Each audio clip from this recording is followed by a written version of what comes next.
Hello बच्चों, तो हम लोग क्या पढ़े थे? Binding energy. बीच में कुछ प्रॉब्लम हो गया, इसलिए मैं बार बार जाके देखते रहता हूँ कुछ प्रॉब्लम ना हो जाए। अभी तक हमने क्या पढ़ा कि बाइंडिंग एनर्जी क्या है कि nucleus are made up of nucleons. Binding energy required to break nucleus into constant nucleons और energy released or liberated when nucleus formed from its constant nucleus. That is called binding energy. अब इसको calculate करते हैं। कैसे calculate करेंगे? हम मानते हैं कि हमारे पास Z प्रोटॉन है and A minus Z neutron है। ये दोनों मिलकर X न्यूक्लियस बनाया। सॉरी,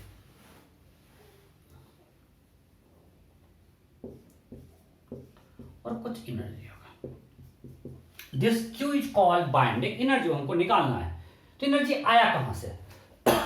तो मैंने आपको बताया कि रियली में जो थ्योरेटिकल मास होना चाहिए था न्यूक्लियस का कि मास of proton plus mass of neutron होता है, उससे कम मास हमको न्यूक्लियस का मिलता है। तो मास जो डिक्रीज किया वो एनर्जी के फॉर्म में मिलता है। तो यहाँ पे डेल्टा एम जो होगा it is called mass defect for this nuclear reaction, that will be equal to Z into mass of proton plus A minus Z into mass of neutron minus of mass of X nucleus। ये nucleus का मास या atom का मास? Nucleus का मास। ना बिल्कुल यहाँ पे लोग कंफ्यूज करते हैं, क्यों? मैं आपको आगे दिखाऊंगा। बट यहाँ पे क्या है? न्यूक्लियस का मास। और लॉजिकल है भाई, यहाँ से ये दोनों मिलके न्यूक्लियस बनाता तो इतना मास होना चाहिए था, बट हमको मिला इतना। से जो डिफरेंस है मास का, ये जो डेल्टा एम है, मतलब ये जो थ्योरेटिकल मास होता है दिस प्रैक्टिकल मास, ये मास डिफेक्ट है और यही मास एनर्जी के फॉर्म में आपको यहाँ पे मिलता है, राइट? सो ये है डेल्टा एम। सो बाइंडिंग एनर्जी जो होगा that will be equal to delta m c square. आपने एक बार डेल्टा एम निकाल लिया यूनिट में, तो वो पता है 1 unit equivalent to 931.5 mega electron volt, तो उससे मल्टीप्लाई कर देंगे। आपको बार बार एम सी स्क्वायर करने की जरूरत नहीं है। देखेंगे क्वेश्चन में, पहले इससे आगे बढ़ते हैं। हमारे पास डेल्टा एम ये आया Z into mass of proton plus A minus Z into mass of neutron minus of mass of X nucleus, that is delta M. But आपको हमेशा एटम का मास दिया था, यहां पे हमको न्यूक्लियस का मास है भाई, लेकिन क्वेश्चन में आपको एक्स एटम का मास दिया रहता है। तो कैसे करेंगे? और मैक्सिमम क्वेश्चन आपका एटम क्या होता है? न्यूट्रल है जो क्वेश्चन आपको दिया रहता है। मींस उसमें number of protons is equal to number of electrons.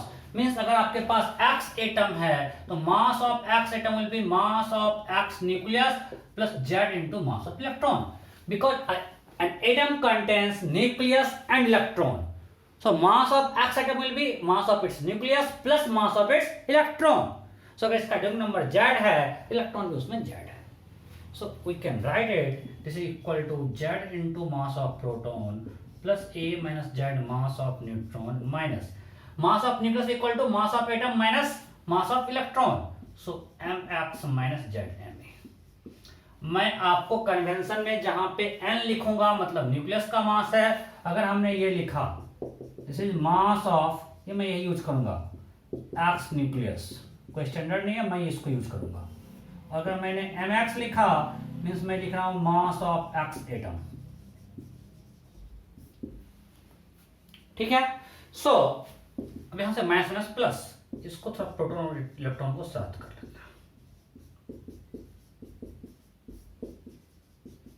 mass of mass of X atom. Now we know hydrogen atom contains one proton and one electron. So mass of proton plus mass of electron will be same as mass of H atom. So that is equal to Z into mass of H atom plus A minus Z into mass of neutron minus of mass of X atom. ये सब कुछ, अब ये X atom का मास है, H atom का मास है, क्योंकि न्यूक्लियस नहीं लगा हुआ है। अब आपको हर जगह क्वेश्चन में यही दिया था mh और mx, तो अब आपको डेल्टा एम निकाल लो। Once you have found delta M you can find binding energy delta M C square.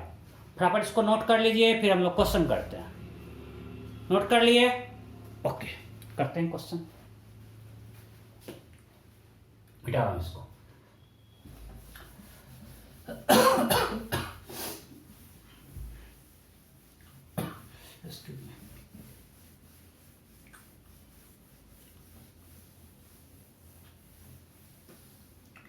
ध्यान दीजिए, एक बहुत ही सिंपल डाटा लेते हैं कि लेट्स एज्यूम मेरा डाटा बिल्कुल अनरियलिस्टिक है, just for the sake of simplicity of calculation. आपका कैलकुलेशन सिंपल हो, मैं कंप्लीटली हाइपोथेटिकल डाटा लूंगा। Let's assume we have Fe, मैं बोला कंप्लीट हाइपोथेटिकल है सर, कहीं कोई रिलेशन है रिलेटिव से, Fe न्यूक्लियस है, लेट्स एज्यूम, ठीक है। Mass of Fe nucleus is this much U. Mass of proton में completely hypothetical ले रहा हूं 1 point, चलो ऐसे करते हैं, ये सब क्यों, एक और सिंपल कुछ एक एक्स कुछ है हाइपोथेटिकल, तो पूरा हाइपोथेटिकल लेते हैं। मेरे पास एक एक्स न्यूक्लियस है, इसका मास नंबर 60 है, एटॉमिक नंबर 30 है। Mass of X nucleus is 60.02 U. Mass of proton is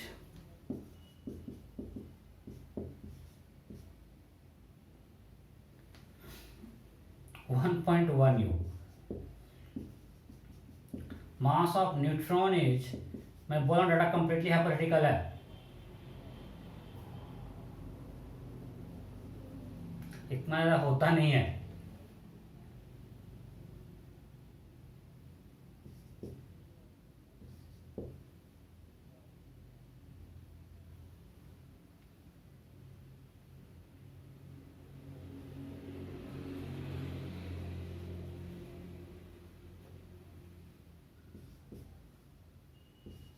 ले लो, मैं बार बार बोल रहा हूं, मैं कुछ भी दे दिया हूं, मतलब कुछ भी, ताकि आप कैलकुलेशन आराम से कर पाओ। कैलकुलेशन ऐसे आपको कैलकुलेशन अच्छा करने के लिए क्वेश्चन देंगे बुक से, असाइनमेंट से, वहां पे रियलिस्टिक कैलकुलेशन देगा।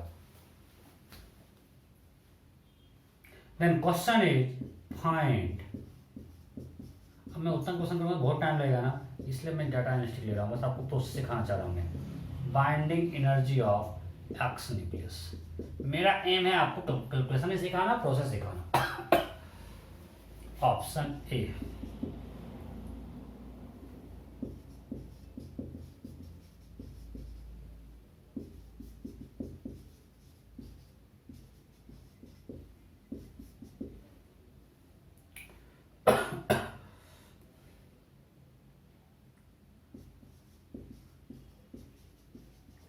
Option D E NOTA. फटाफट कीजिए, I have given some hypothetical data and you have to find binding energy of X nucleus. This is mass of X nucleus, mass of proton, mass of neutron. हो गया, बहुत ही simple. आपको X nucleus का ही mass दिया हुआ है और मास of proton, mass of neutron दिया हुआ है, तो डेल्टा एन क्या होगा, Z into mass of proton plus A minus Z mass of neutron mass of X nucleus। Simple कि इतना हमने प्रोटॉन दिया, इतना न्यूट्रॉन दिया, तो मास इतना मिलना चाहिए था, मिला हमको सिर्फ इतना। सो यहाँ पे कितने प्रोटॉन है 30, और इसका मास कितना दिया 1.1 U, प्लस कितने न्यूट्रॉन है 60 minus 30 again 30, right, it's 1.2 U। Nucleus का मास कितना है 67, so this much U, so it's a 33 plus 36। इतना सिंपल कैलकुलेशन कभी नहीं आएगा न्यूक्लियर फिजिक्स में, आपको बढ़ेगा 1.0002 इस तरह से रहेगा और आपको करना पड़ेगा खुद से। so it's a 69 minus 67 2U। इतना बड़ा मास डिफेक्ट आ गया। अब आप जब एनर्जी निकालना है, बाइंडिंग एनर्जी, आप ये मत करना यार कि डेल्टा एम सी स्क्वायर करते हैं, फिर से 2U करेंगे और इसको मल्टीप्लाई करेंगे सी स्क्वायर से, फिर पूरे एग्जाम में एक ही क्वेश्चन होगा, इतना जूल आएगा, फिर इसको डिवाइड करेंगे। नहीं, हमारे पास रेडीमेड रिजल्ट है कि 1U energy is equivalent to 931.5 mega electron volt. So अगर ये है, so binding energy is simply 2 into 931.5 mega electron volt. That's it. कोई दिक्कत नहीं? आगे answer clear. Next question, next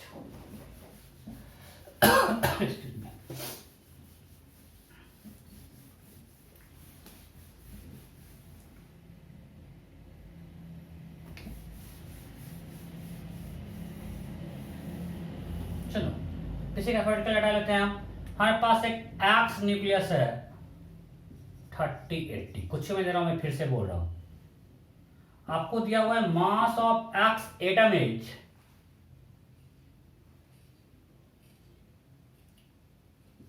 चलो कुछ भी देते हैं, mass of H atom.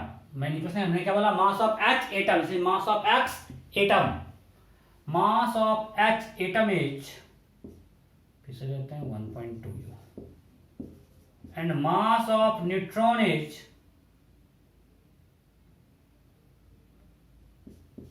1 u।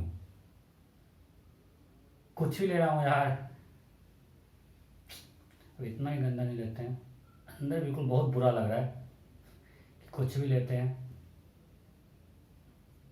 चलो इसको 1 u कर देते हैं, ये थोड़ा गंदा हो जाएगा।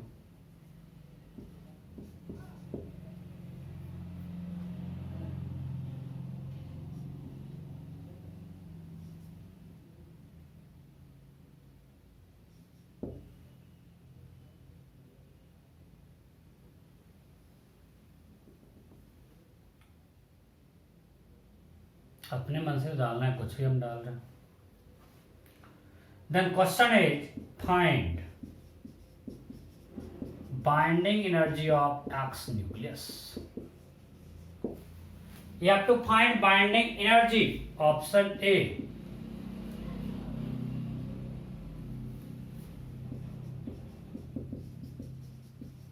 This.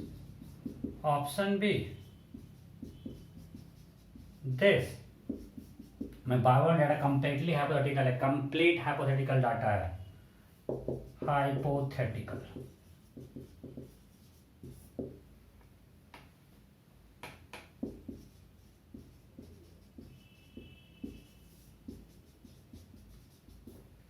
फटाफट find binding energy of X nucleus.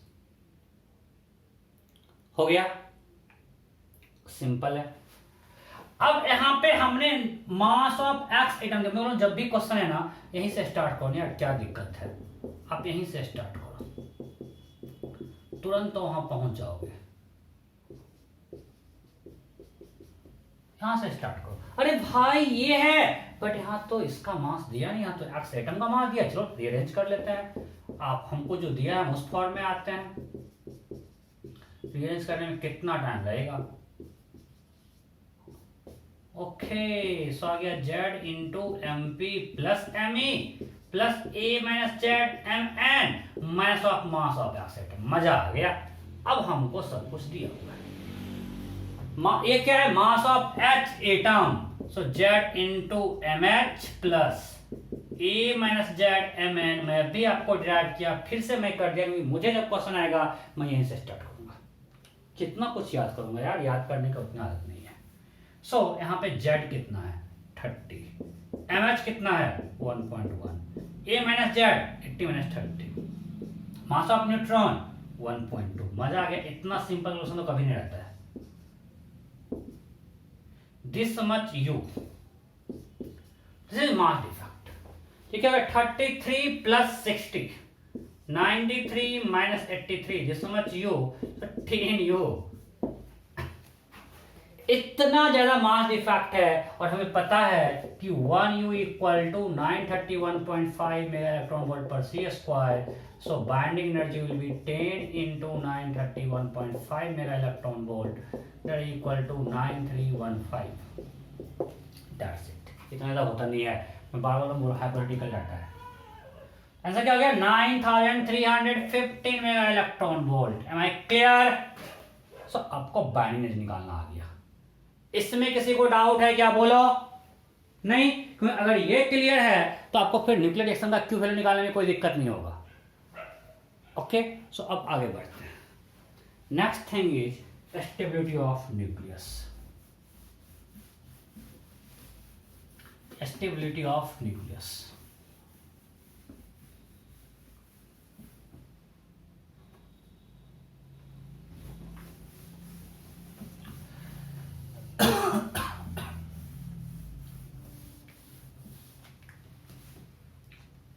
पहले बोर्ड में बहुत पूछता था, इस साल तो नहीं है सिलेबस में। Stability of nucleus.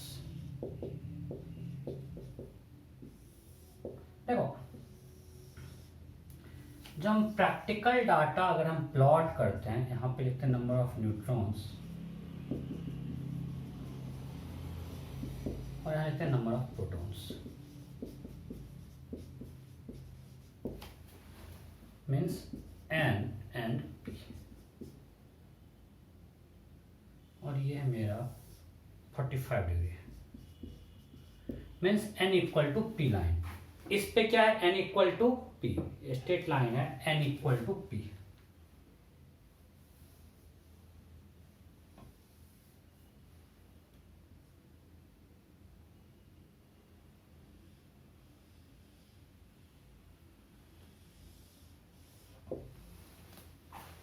यह है N equal to P line.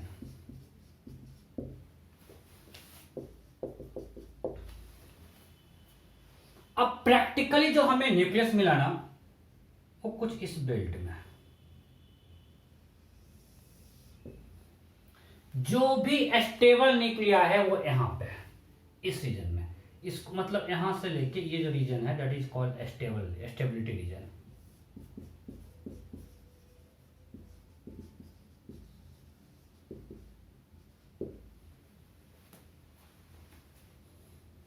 कुछ ऐसा,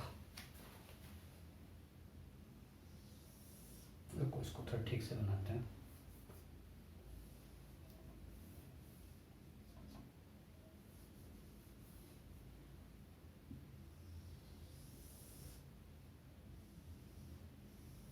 ऐसा मीन्स इस जोन में यहाँ पे लाइटर न्यूक्लियाई के लिए एन इक्वल टू पी है फॉर स्टेबिलिटी, और यहाँ पे कुछ इस जोन में न्यूक्लियाइड्स हैं जो कि स्टेबल है। ये सब स्टेबल न्यूक्लिया है, ठीक है। सो इसको क्या बोलते हैं, स्टेबिलिटी रीजन।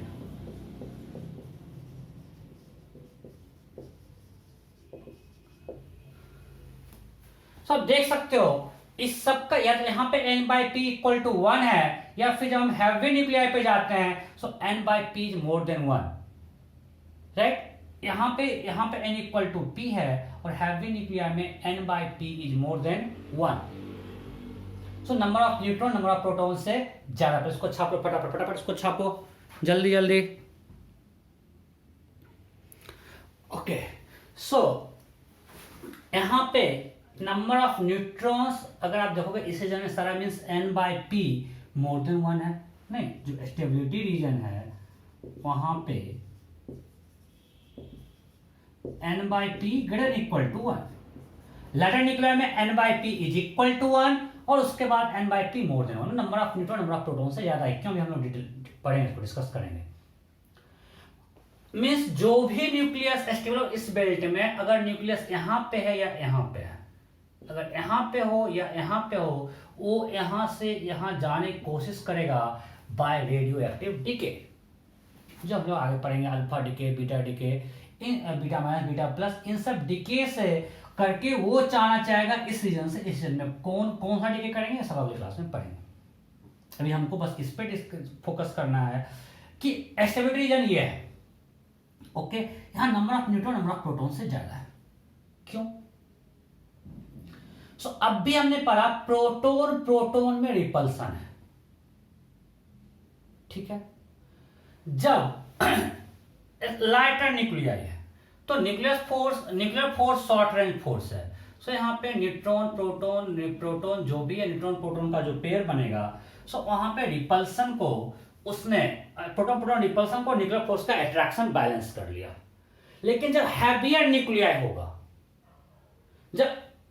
ए इंक्रीज कर रहा है, इन दैट केस अब न्यूट्रॉन दूर जा रहा है, सो न्यूक्लियर फोर्स वीक होगा, और अब न्यूक्लियर फोर्स जब वीक होगा will need more number of neutrons, because अगर प्रोटॉन ज्यादा होगा तो प्रोटॉन में तो रिपल्सन होते रहता है, तो उसको बैलेंस करने के लिए we need more number of neutrons.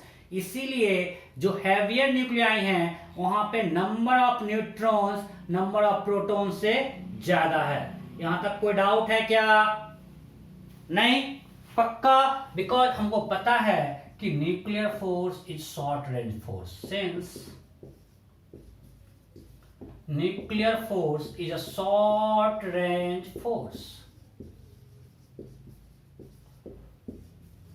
For heavy nuclei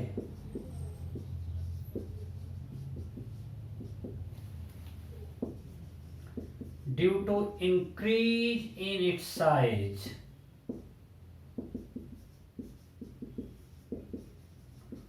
we need more neutrons to balance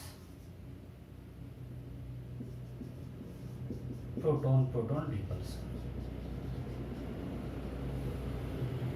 कोई दिक्कत? इसलिए वहां पे नंबर ऑफ प्रोटॉन से ज्यादा है। ये पार्ट क्लियर है? ओके, सो ये ग्राफिक ये था, इसको हम लोग फिर से यूज करेंगे जब पढ़ेंगे रेडियोएक्टिव डीके, वहां पे आपको हम बताएंगे कैसे एक्टिविटी गेन करेगा using different types of radioactive decay. अब दूसरा चीज जो इंपॉर्टेंट है आपके लिए, activity of nucleus depends on, ये इंपॉर्टेंट है,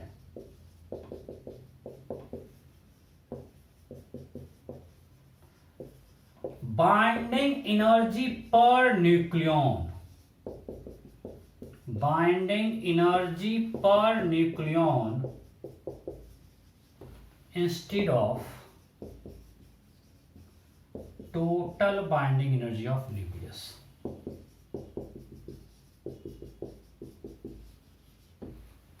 मीन्स किसी न्यूक्लियस की स्टेबिलिटी टोटल बाइंडिंग एनर्जी पर डिपेंड नहीं करता है, वो किस पे डिपेंड करता है? Binding energy per nucleon. ये क्या होगा? Binding energy by mass number, that is equal to binding energy per nucleon, because number of nucleon is equal to mass number. So total binding energy को उसके mass number से divide कर देंगे, will get binding energy per nucleon. So activity of nucleus depends on this, total पे depend नहीं करता है। क्यों? Again explanation is nuclear force is short range force. तो एक कोई जो न्यूक्लियन है वो सिर्फ आप जो उसके पास में न्यूक्लियन है उससे उसका अट्रैक्शन मतलब उसका इंटरेक्शन ज्यादा स्ट्रॉन्ग है। सो बाहर कितना भी आप न्यूक्लियस बढ़ा दो उससे उसके स्टेबिलिटी में फर्क नहीं पड़ रहा है, क्योंकि उसका अट्रैक्शन जो मैक्सिमम पास वाले से।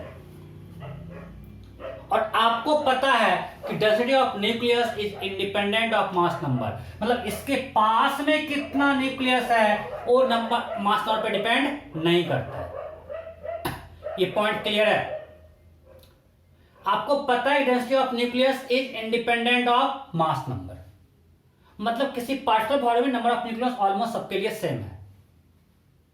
तो अगर एक हमारे पास कोई भी न्यूक्लियन हम लेते हैं, कुछ भी लेते हैं, इसके सराउंडिंग में कितना न्यूक्लियन है वो ऑलमोस्ट सबके लिए सेम है, और ये सिर्फ अपने सराउंडिंग वाले से इंटरेक्शन करता है, because nuclear force is short range force. जो इसको स्टेबिलिटी दे रहा है न्यूक्लियर फोर्स वो सिर्फ सराउंडिंग वाला डोमिनेट कर रहा है, दूर वाले बहुत ज्यादा इफेक्टिव नहीं है, और ये सबके लिए सेम है। That's why depends on binding energy per nucleon. आप बाहर में कितना न्यूक्लियन डाल दो उससे कोई फर्क पड़ने वाला नहीं है।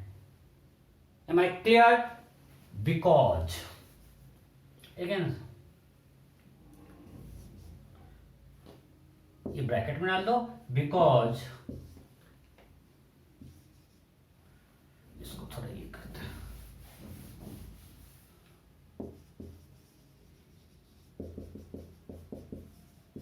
Nuclear force is a short range force. ठीक है, मैं आपको समझाने की कोशिश किया हूं कि ये कोई न्यूक्लियस कितना स्टेबल है उसको निकालना कितना टफ है, तो न्यूक्लियस कितना स्टेबल है, सो इसका चूंकि सराउंडिंग से ही इंटरेक्शन है ज्यादा, दूर होने पे न्यूक्लियस फोर्स वीक हो जाता है तो उसका बहुत ज्यादा रोल नहीं होता है। सो सराउंडिंग में कितने न्यूक्लियॉन्स हैं ये मास नंबर से इंडिपेंडेंट है, हम लोग देख चुके हैं डेंसिटी ऑफ न्यूक्लियस में, right. So since nuclear force is short range force, that's why state nucleus depends on binding energy per nucleon. Most stable nuclear is, आपको अलग मतलब मिलता है एनसीईआरटी मैं वो लिख रहा हूं, most stable nucleus is Fe56। जो आपका सबसे स्टेबल न्यूक्लियर क्या है, Fe56। यहां तक कोई डाउट नहीं, फटाफट छापिए इसको, फटाफट छापिए, फटाफट फटाफट। ओके,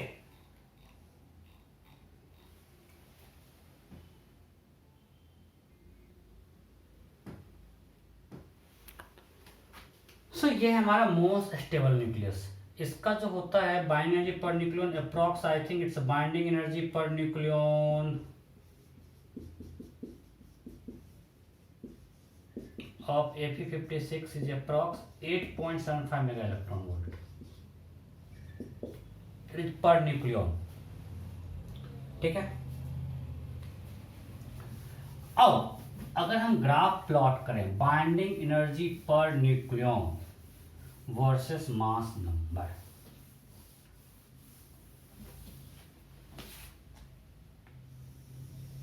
ये ग्राफ मैं बना रहा स्कीमेटिक, आप एनसीईआरटी से अच्छे से कर लेना।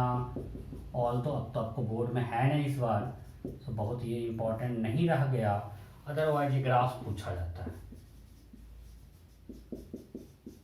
सो ग्राफ जो है ना कुछ ऐसा है, मैं बस स्कीमेटिक बना रहा स्कीमेटिक, यहाँ पे कुछ डाउन भी जाता है, कुछ ऐसे आता है, उसके बाद ऑलमोस्ट कांस्टेंट है, थोड़ा सा डाउन जाएगा, ऐसा। मैं बार बार बोल रहा हूं ये ग्राफ जो मेरा है कंप्लीटली स्कीमेटिक ग्राफ है, ये आप अच्छे से एनसीईआरटी देख के बना सकते हो, ठीक है। सो मैं कुछ इसका इंपॉर्टेंट थिंग बताता हूं कि अप्रॉक्स 30 से लेकर 110 तक, मास नंबर 30 से लेकर 110 तक binding energy, 170 I think, mass number 30 से लेकर 170 तक binding energy per nucleon almost constant, almost constant. अब सब कुछ इस तरह एनसीईआरटी का डाटा है, binding energy per nucleon is almost constant for A30 to 170, ठीक है। अगर मास नंबर 30 से 170 के बीच रहते हैं binding per nucleon almost constant. अब अगर मास नंबर 30 से कम है या 170 से ज्यादा है उसका लोअर वैल्यू है, right. For A less than 30 और ग्रेटर 170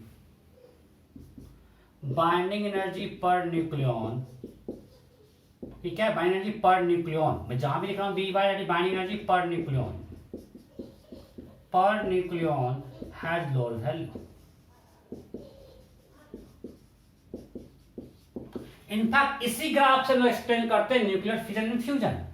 अब जब अगर ए ज्यादा है तो वो चाहेगा कि हम इस रेंज में आए, सो दो लाइटर न्यूक्लियर में बढ़ता है और they try to gain stability via nuclear fission.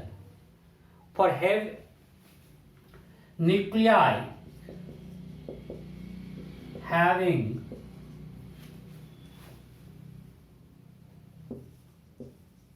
large mass number try to get stability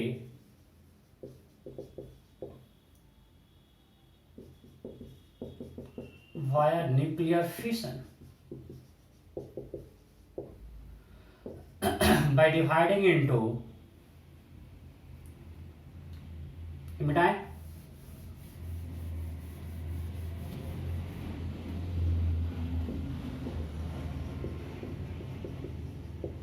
by dividing into lighter nuclei.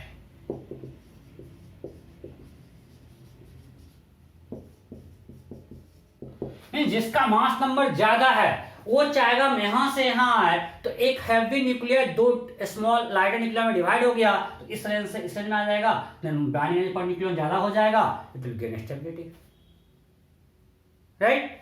और जो लाइटर न्यूक्लियर है, अगेन जो न्यूक्लियर लाइटर है, they will try to gain stability by combining and to form a heavier nuclear in this range via nuclear fusion, right. nuclei, lighter nuclei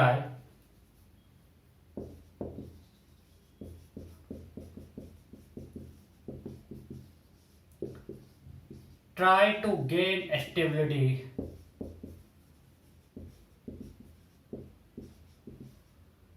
via nuclear fusion. आप अपने में अच्छे से लिख लेना। मेरा पॉइंट यह है कि यहां पे आप देख सकते हो कि ऑलमोस्ट कांस्टेंट और बाइंडिंग एनर्जी पर न्यूक्लियन ज्यादा है, मींस और ये ज्यादा होने से एसिडिटी ज्यादा है। सो जो इस रीजन में है या इस जोन में है वो चाहेगा कि इस जोन में आए टू गेन स्टेबिलिटी। तो जो लाइटर न्यूक्लिया है वो फ्यूजन करके इस जोन में आना चाहेगा, और जो हैवियर न्यूक्लिया है वो फिशन के थ्रू इसमें आ जाएगा। फिशन में क्या होता है, एक हैवी न्यूक्लियाई दो लाइटर न्यूक्लियाई में बढ़ता है, को पता है। और फ्यूजन में क्या होता है, two lighter nuclei combine to form heavy nuclei. क्या होता है फ्यूजन में, टू लाइटर न्यूक्लियाई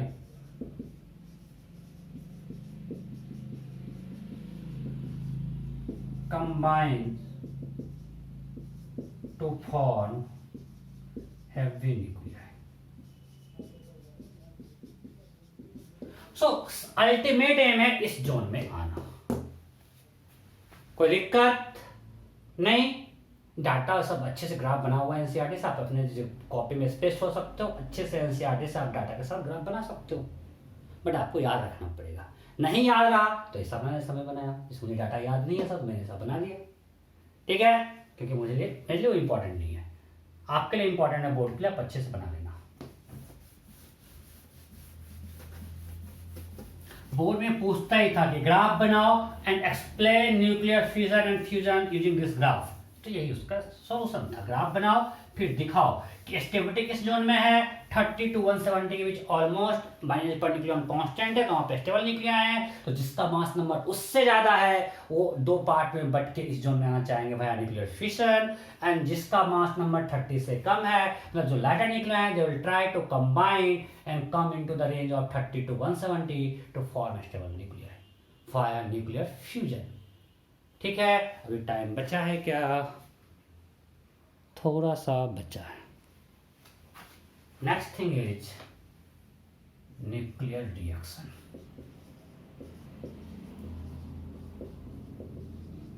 मैं बात कर रहा हूं न्यूक्लियर रिएक्शन का, एटॉमिक रिएक्शन की बात नहीं कर रहा हूं, केमिकल रिएक्शन की बात नहीं कर रहा हूं, किसकी बात कर रहे हैं, न्यूक्लियर रिएक्शन की।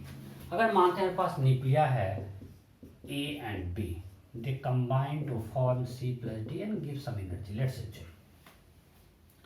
Now if Q is greater than 0, then reaction is called exothermic, हमको एनर्जी दे रहा है, and Q is less than 0, reaction is endothermic, हमसे एनर्जी ले रहा है, means we need to supply energy for to take place that nuclear reaction। बार बार यहाँ पे A nucleus है, B न्यूक्लियस है, C न्यूक्लियस है, D न्यूक्लियस है। अब न्यूक्लियस में एटम की बात नहीं कर रहा हूं, okay.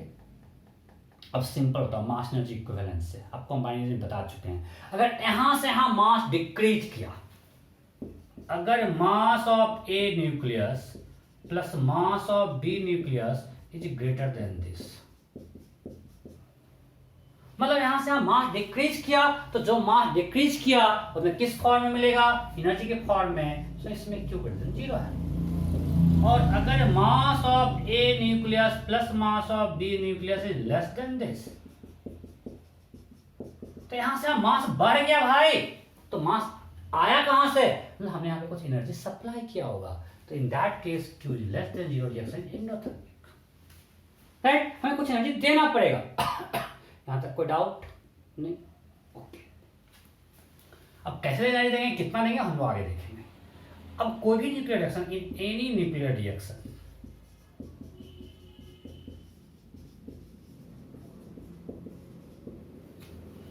number of nucleons, charge, mass, energy. जब भी हम मास और एनर्जी की बात करते हैं, considering mass energy equivalence, considering mass energy equivalence, सिर्फ मास सिर्फ एनर्जी नहीं, दोनों combined.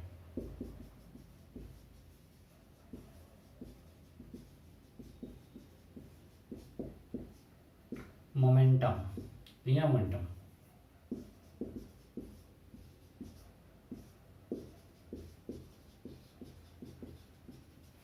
Angular momentum,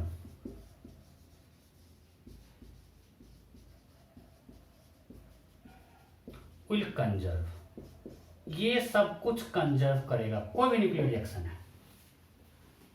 so number of nucleons, charge, mass, energy and linear momentum, everything will conserve. और मैं बार बार बोल रहा हूं, जब भी हम बात करें कंजर्वेशन ऑफ मास और conservation of energy, I am considering mass energy equivalence. मैं सिर्फ मास और सिर्फ एनर्जी इंडिपेंडेंटली कंजर्व करेगा, ऐसा नहीं है भाई, दोनों मिलके कंजर्व करेगा। यहां तक कोई दिक्कत नहीं? तो आगे बढ़ते हैं। छाप लिए? अब कैसे निकालें क्यू वैल्यू? तो सिंपल, क्यू वैल्यू क्या होगा? Delta M C square. यहां से क्यू वैल्यू ऑफ रिएक्शन क्या होगा? क्यू वैल्यू ऑफ रिएक्शन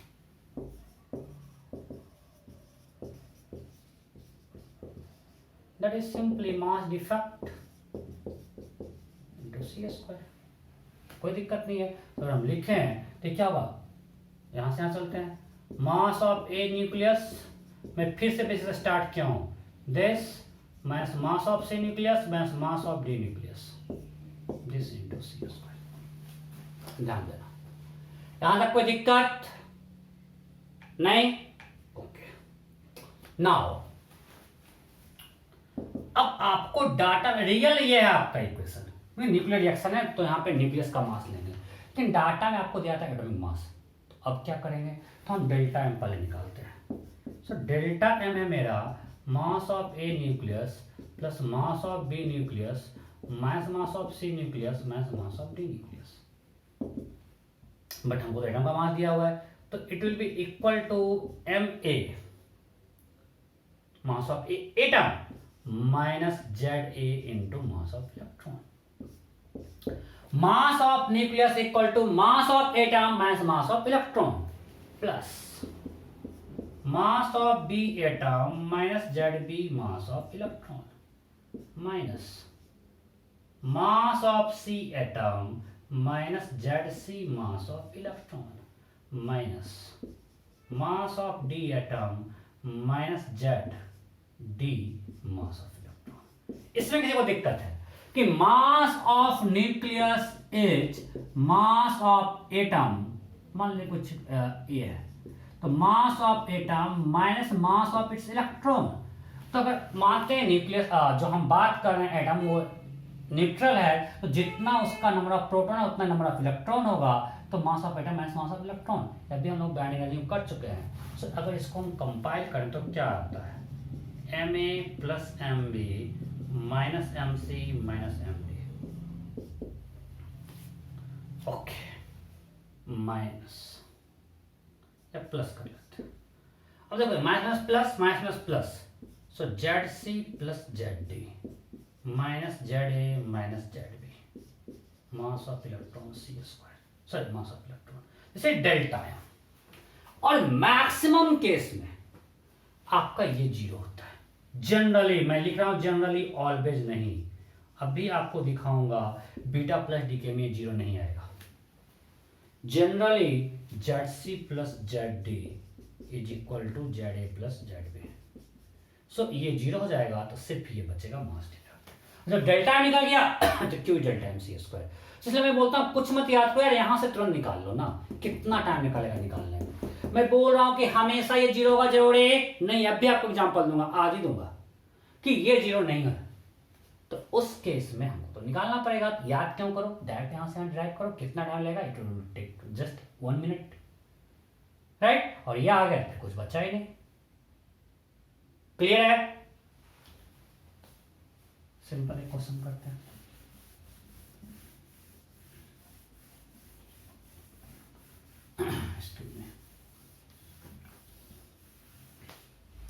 चलो हम इसे एक्स वाई देते हैं।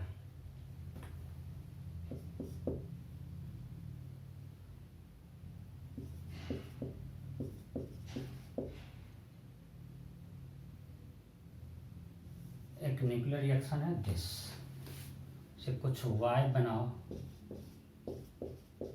मैं डाटा फिर से बिल्कुल हाइपोथेटिकल ले रहा हूं, बिल्कुल हाइपोथेटिकल। ठीक है, let's assume mass of X atom as. मैं कंप्लीट हाइपोथेटिकल डाटा ले रहा हूं, hypothetical data, just for the sake of simplicity of calculation.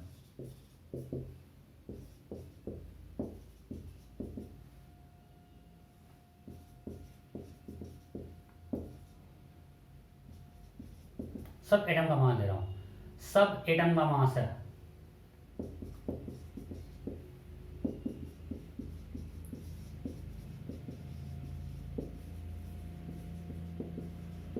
Find Q value of reaction.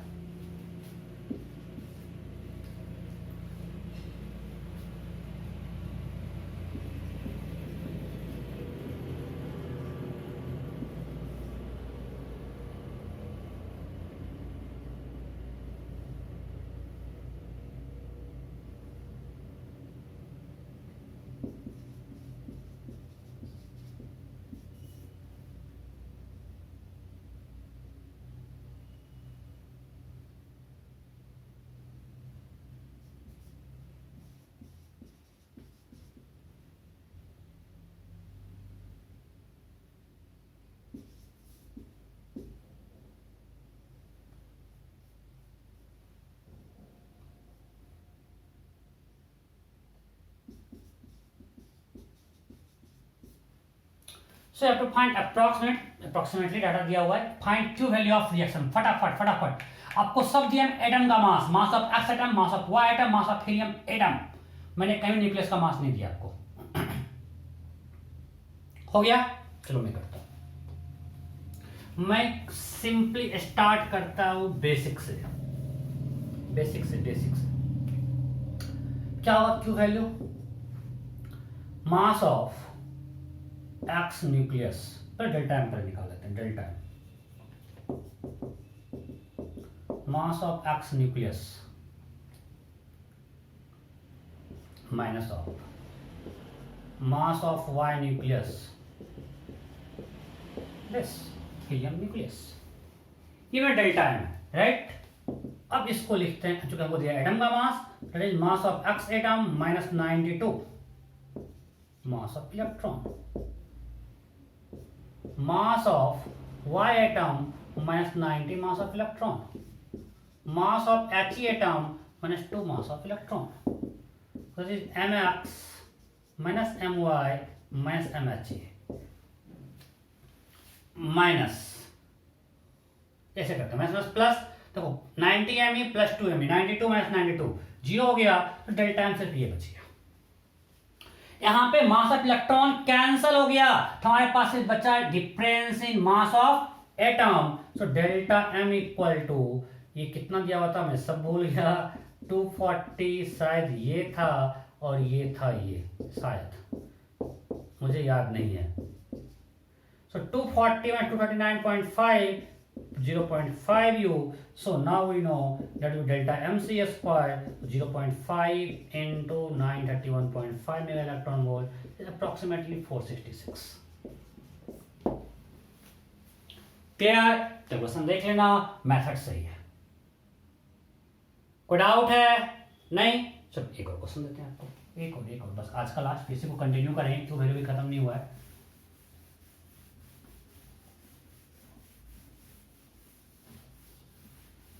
एक और लेट्स एज्यूम एक्स एटम, फिर से हम खुद दे देते हैं, अगेन डाटा हाइपोथेटिकल रहेगा। this gives y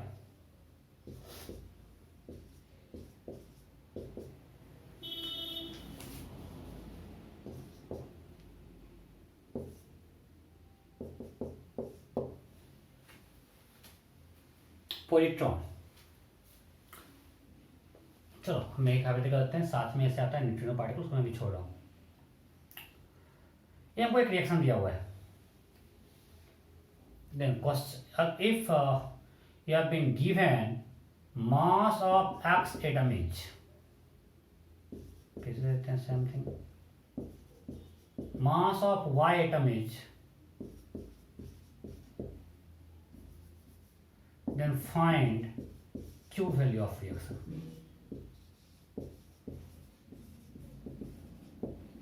कुछ ज्यादा ही दे दिए।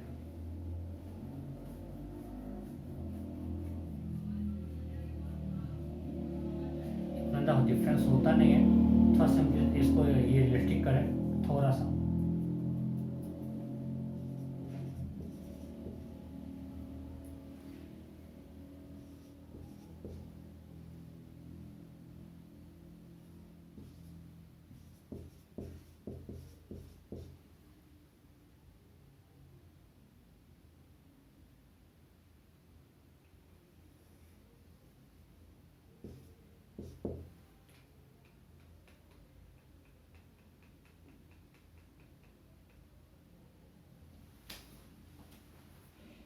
चलो करो, आप लोग खुद से करो, खुद से करो और हो जाने पे डन लिखो। खुद से करो इसको।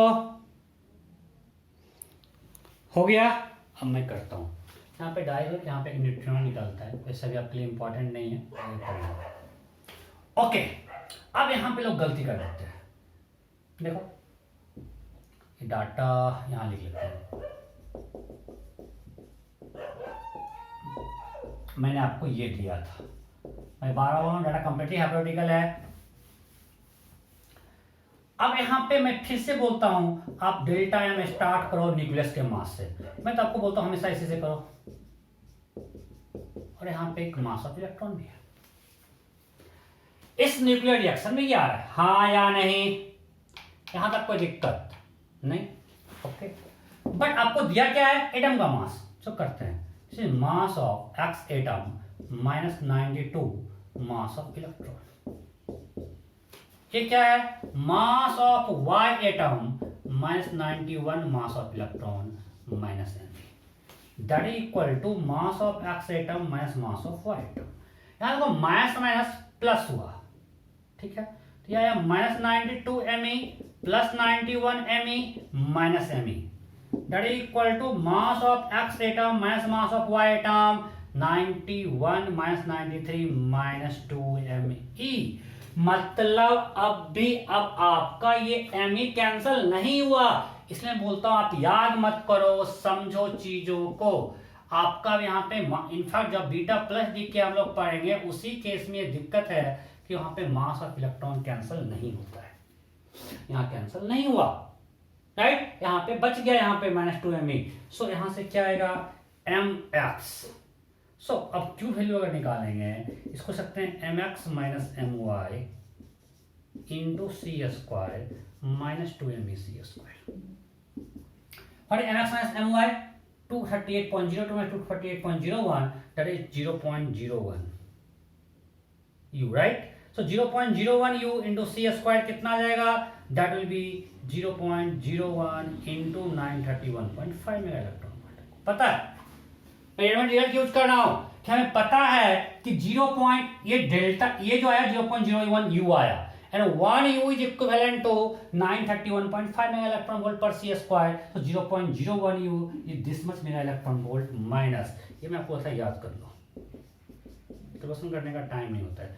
This much mega electron volt, this is our answer, जो भी आता है। ये इस सेक्शन का क्यू वैल्यू है। जहां भी ये पॉजिट्रॉन दिखे ना, ई प्लस या बीटा प्लस, वहां डेंजर है भाई, वहां पे मास ऑफ इलेक्ट्रॉन कैंसिल नहीं होता है, नहीं होता है, नहीं होता है।